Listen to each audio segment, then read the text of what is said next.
Ridwan Kamil klarifikasi, uang ke Lisa Mariana dari dana pribadi, bukan korupsi. Ridwan Kamil memberikan keterangan terkait aliran uang yang digelontorkan untuk Lisa Mariana.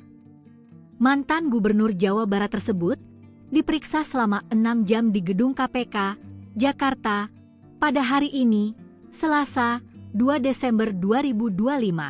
Pemeriksaan tersebut merupakan lanjutan dari praktik dugaan korupsi terkait pengadaan iklan di Bank BUMT Jawa Barat.